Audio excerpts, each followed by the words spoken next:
الرحمن الرحیم۔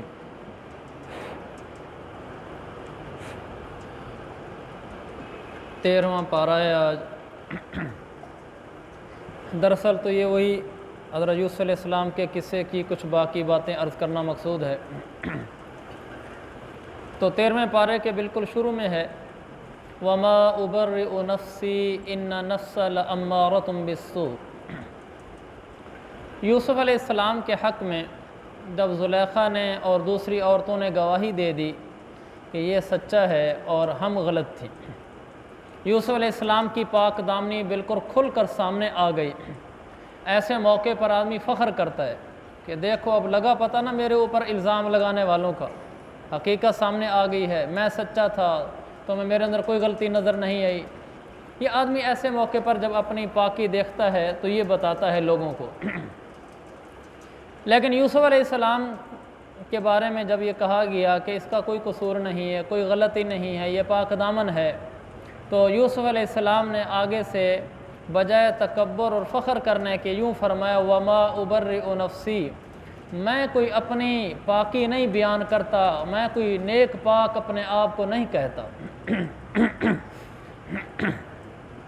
ما رحم ربی، یہ تو میرے رب کی رحمت، اس کا فضل، اس کا کرم ہے کہ اس نے مجھے پاک دامن رکھا، اس میں میرا کوئی کمال نہیں ہے۔ تو انہوں نے اپنی پاک دامنی ظاہر ہو جانے کے بعد بھی شیخی نہیں بگھاری، تکبر نہیں کیا اور فخر نہیں جتلایا، اپنے آپ کو نیک پاک نہیں کہا، بلکہ کہا کہ میں اپنے آپ کو نیک پاک نہیں کہتا، میں یہ کہتا ہوں کہ بس میرے رب کی رحمت اور اس کا فضل ہے۔ تو آدمی جب اپنی تعریف سنے، جب اپنے بارے میں خوبیاں سنے تو یہ نہ کہے کہ ہاں میں ایسا ہوں، بلکہ یہ کہے کہ یہ اللہ کا فضل ہے اور اس کی توفیق سے ایسے ہوا ہے۔ دولت اور شہرت، یہ دو چیزیں انسان کو راستے سے بھٹکا دیتی ہیں۔ ان میں سے دولت کا دخل کم ہے۔ دولت آ جائے انسان بھٹک جاتا ہے، انسان کہتا ہے کہ میری اپنی کمائی ہے اور میں پیسے کی وجہ سے بڑا آدمی ہوں، لوگ چھوٹے ہیں، اس میں انسان بھٹک جاتا ہے۔ اور دوسری شہرت ہے جس میں انسان بھٹک جاتا ہے، جن باتوں کی وجہ سے اس کی تعریف ہو رہی ہوتی ہے، اس کی عزت ہو رہی ہوتی ہے، وہ یہ دھوکہ کھا بیٹھتا ہے کہ یہ میں ان صفات کا مالک آدمی ہوں اس لیے میری عزت ہو رہی ہے۔ وہ یہ نہیں سمجھتا کہ اللہ کی رحمت ہے، میرا اس میں کوئی دخل نہیں ہے۔ عجیب بات یہ ہے، اس دولت اور شہرت میں سے شہرت زیادہ نقصان دہ ہے دولت سے۔ دولت سے لوگ کم بھٹکے ہیں، شہرت سے زیادہ بھٹکے ہیں۔ جس کو تھوڑی سی بھی شہرت مل جائے وہ آپے سے باہر ہو جاتا ہے، وہ لائن آؤٹ ہو جاتا ہے، اور وہ سمجھتا ہے، اس کو دھوکہ یہ لگتا ہے، وہ سمجھتا ہے کہ میں کچھ چیز ہوں۔ لوگ اب اس کی تعریف کرتے ہیں کہ آپ کی آواز اچھی ہے، آپ کی سمجھ اچھی ہے، آپ کی لکھائی اچھی ہے، آپ کی تدبیر اچھی ہے، آپ کی حکمت عملی اچھی ہے، آپ ایسے اور آپ ایسے۔ جب وہ یہ سنتا ہے تو وہ سمجھتا ہے کہ ہاں واقعی میں کوئی ایسا آدمی ہوں کہ لوگوں کو میری تعریف کرنی چاہیے، حالانکہ بالکل غلط ہے۔ یہ کوئی چیز ہی نہیں ہے، اللہ کی رحمت ہے جس نے لوگوں کے دلوں میں محبت ڈال دی۔ جو محبت ڈالتا ہے وہ نکال بھی سکتا ہے، جو عزتیں دیتا ہے وہ رسوا بھی کر سکتا ہے۔ انسان اپنی نظر میں زیرو ہی رہے، یوں کہے کہ میری جو عزت ہو رہی ہے اس کا کوئی سبب میرے اندر موجود نہیں ہے۔ آتیناہ رحمتا من عندنا وعلمناہ من لدنا علما۔ اللہ سورہ کافر میں فرماتا ہے اگر کسی پر کوئی نعمت ہے تو وہ صرف ہماری ہی طرف سے ہے، انسان کے اپنے پاس کچھ نہیں ہے۔ لہٰذا کبھی دھوکہ نہیں کھانا چاہیے کہ میری وجہ سے ایسا ہو رہا ہے۔ بعض لوگ یہ سمجھتے ہیں میں نہیں ہوں گا تو ادارہ کیسے چلے گا، میں نہیں ہوں گا تو یہ اسکول کیسے چلے گا، یہ کالج ہسپتال کیسے چلے گا، یہ گھر کا نظام کیسے چلے گا، خاندان کو تو میں چلا رہا ہوں۔ بالکل غلط ہے۔ جب یہ نہیں چلے گا تو کیا ادارے نہیں چلیں گے، کیا سکول ہسپتال نہیں چلے گا، کیا گھر فیملی سسٹم سارے معاملات نہیں چلیں گے؟ چل رہا ہے جہاں چلتا رہے گا، تیرے جیسے کئی آئے اور گئے۔ یہ دھوکے میں تو پڑ گیا ہے، ورنہ انسان اپنی ذات میں زیرو بھی نہیں ہے۔ انسان کیا ہے، اللہ تعالیٰ دماغ کی تھوڑی سی رگ ہلا دے، دماغ کام کرنا چھوڑ جائے، پاگل ہو جائے۔ اچھا خاصا سمجھدار آدمی لوگ منہ لگانے کو تیار نہ ہوں، لوگ اس سے دور بھاگیں کہ پاگلوں والی حرکت کر دے گا۔ کل تک بڑی چیز تھا اور یہ سمجھتا تھا میں ہی میں ہوں، آج لوگ اس کے قریب سے گزرنا بھی اپنے لیے خیر نہیں سمجھتے، کہیں ہمارے ساتھ جہالت نہ کر دے۔ تو انسان کیا ہوا؟ تو کچھ بھی نہ ہوا، تیری تو تھوڑی سی رگ بھی اللہ ہلا دے سب کچھ گیا، سمجھداریاں بھی گئیں، آواز بھی گئی، عقل بھی گئی، علم بھی گیا، مال بھی گیا، سب کچھ گیا، زیرو سے بھی نیچے چلا گیا۔ انسان کچھ نہیں ہے، ما رحم ربی، اللہ کی رحمت ہے جو کچھ ہے، باقی کچھ بھی نہیں ہے۔ تو انسان اپنے آپ کو دھوکے سے بچائے۔ تو میں عرض کر رہا تھا کہ دولت اور شہرت میں سے زیادہ جو لوگ بھٹکے ہیں وہ شہرت سے بھٹکے ہیں۔ پھر شہرت کی بھی دو قسمیں ہیں، دنیاوی شہرت اور دینی شہرت۔ اس میں زیادہ خطرناک دینی شہرت ہے، دنیاوی شہرت اتنی خطرناک نہیں ہے۔ دنیاوی شہرت میں جب انسان بھٹکتا ہے تو اس کے دل میں یہ ضرور ہوتا ہے کہ یار ہم گناہ گار آدمی ہیں، یار ہم دنیا دار آدمی ہیں، پتہ نہیں ہمارا کیا ہوگا۔ وہ بھٹکا ہوا بھلا ہوتا ہے، تکبر کے نشے میں ضرور ہوتا ہے، لیکن اندر کھاتے میں تھوڑا سا سہما ہوا بھی ہوتا ہے۔ لیکن جس کو دینی شہرت ملتی ہے، خدا نہ خواستہ اگر یہ بھٹک جائے، یہ سمجھتا ہے میں ہی سب سے بڑا علامہ ہوں، میں ہی سب سے بڑا پیر ہوں، میں ہی بڑا بزرگ ہوں، میں ہی سب کچھ ہوں، لہذا جب میں اتنا بڑا عالم ہوں تو جنتی بھی میں بڑا ہوں، آخرت بھی میری اچھی ہے۔ تو یہ بیچارہ دنیا بھی ضائع کر بیٹھتا ہے، آخرت بھی ضائع کر بیٹھتا ہے۔ خدا ہی ملا نہ وصال صنم، نہ ادھر کے رہے نہ ادھر کے رہے، اس کی تو نہ دنیا بچتی ہے نہ آخرت بچتی ہے، اس لیے کہ جس دھوکے میں یہ پڑتا ہے اس دھوکے سے نکلنا مشکل ہوتا ہے۔ جب یہ سمجھ لیتا ہے کہ میں بڑا عالم ہوں، میں بڑا قاری ہوں، میں بڑا بزرگ ہوں، بڑا پیر ہوں، میں کوئی چیز ہوں، لوگ میرے سامنے کچھ بھی نہیں ہیں، جب یہ سمجھ لیتا ہے تو یہ توبہ کیوں کرے گا؟ تو پہلے سمجھا بیٹھا ہے میں بڑا نیک ہوں، بڑا بزرگ ہوں، بس یہ دھوکہ لگ گیا۔ اور یہ دھوکہ ایسا خطرناک ہے کہ اس سے واپسی بہت کم ہوتی ہے۔ تو میرے عزیز بھائیو، اللہ تعالیٰ ہمیں ان دھوکوں سے بچائے۔ دولت آ جائے، دولت کا نشہ نہ چڑھنے پائے، عاجز رہیں، متواضع رہیں۔ حضرت علی رضی اللہ عنہ امیر المومنین بن گئے، بڑا عہدہ آ گیا، بڑی چیز بن گئے دنیاوی نظام سے، تو کسی نے جا کر جو دیکھا بیت المال میں جھاڑو اٹھا کر خود جھاڑو دے رہے تھے۔ یہ اپنے آپ کو سمجھانے کے لیے کہ علی تو کچھ نہیں ہے، وہ پاک ہستیاں تھیں، ہمیں سمجھا گئے کہ دلوں کی اصلاح کیسے ہوتی ہے، کیسے اپنے آپ کو دھوکوں سے بچایا جاتا ہے۔ حضرت عمر رضی اللہ عنہ ایک دفعہ جمع کیا سب کو، امیر المومنین تھے، جمع ہو گئے سارے، امیر المومنین کا حکم ہے، منبر پہ چڑھ گئے، لوگوں کو کہنے لگے لوگوں، میں جب نوجوان لڑکا تھا تو میری ایک خالہ تھی، تو اس کے اونٹ تھے، مجھے وہ اونٹ دیا کرتی تھی چرانے کے لیے کہ جا عمر چرا کے آ۔ جب میں واپسی آتا تھا تو مجھے کہتی تھی اونٹ چرانے بھی نہیں آتے، مجھے ڈانٹتی تھی۔ بس یہ بات کی اور منبر سے نیچے اتر گیا، کہا بس ٹھیک ہے چلے جاؤ۔ لوگ حیران ہو گئے، امیر المومنین نے جمع کیا رعایا کو اور کوئی پیغام دیا کوئی نہیں، اپنے اونٹ چرانے کا واقعہ سنا کے بس روانہ کر دیا۔ تو کسی قریبی نے پوچھا کہ حضرت یہ کیا ماجرا ہے، آپ نے مجمع جمع کر کے اتنی سی بات کہہ کے واپس چلے گئے؟ کہنے لگے میرے دل میں شرارت آ گئی تھی، میرے دل میں آ گیا تھا کہ عمر 22 لاکھ مربع میل انسانیت کو آج چلاتا ہے، کیا تیرا مقام، کیا تیری تدبیر، کیا تیری سمجھ ہے کہ 22 لاکھ تیرے نیچے اور تیرا سکہ چلتا ہے؟ تو میں نے فوراً کہا کہ نہیں، یہ شرارت ہے، یہ حقیقت نہیں ہے، عمر تیری کیا اوقات ہے؟ میں نے اس لیے لوگوں کو جمع کر کے یہ کہا جہاں بھرا مجمع یہ جانتا ہے کہ عمر 22 لاکھ مربع میل انسانوں کو چلاتا ہے، وہاں مجمع یہ بھی جان لے کہ عمر اپنی ذات میں تو چند اونٹ چلانا بھی نہیں جانتا تھا۔ جو کل چند اونٹ نہیں چلا سکتا تھا، شام کو آتا تھا کہتی تھی خالہ تجھے اونٹ بھی نہیں چلانے آتے، آج وہ کیسے 22 لاکھ انسانوں کو چلا سکتا ہے، 22 لاکھ مربع میل کی انسانیت کو چلا سکتا ہے؟ یقیناً عمر اپنی ذات میں کچھ نہیں ہے، یہ اس کا کرم ہے کہ اپنے دل کو سیدھا کرنے کے لیے تمہیں جمع کیا تھا۔ میرے عزیز بھائیو، جب شہرت آ جاتی ہے انسان دھوکہ کھا جاتا ہے۔ حضرت علی رضی اللہ عنہ یہاں کندھے پر ایک بوری لٹکائے ہوئے بازار سے جا رہے ہوں، تو کسی نے راستے میں کہا جی حضرت ہمیں دے دیں، میں اٹھا لیتا ہوں۔ کہا نہیں، کسی کو بوری نہیں اٹھائی، امیر المومنین ملک کا بادشاہ، اور وہ بوری کندھے پہ اٹھایا جا رہا ہے، یہ اپنے آپ کو بتانے کے لیے کہ علی تو کچھ نہیں ہے، اپنے آپ کو سمجھانے کے لیے۔ داڑھی پکڑ لیتے تھے حضرت علی، داڑھی پکڑ کہتے تھے آہن آہن ہے من قلت الزاد و طول سفر، میرے پاس توشہ عملوں کا بڑا تھوڑا ہے، سفر لمبا طویل ہے،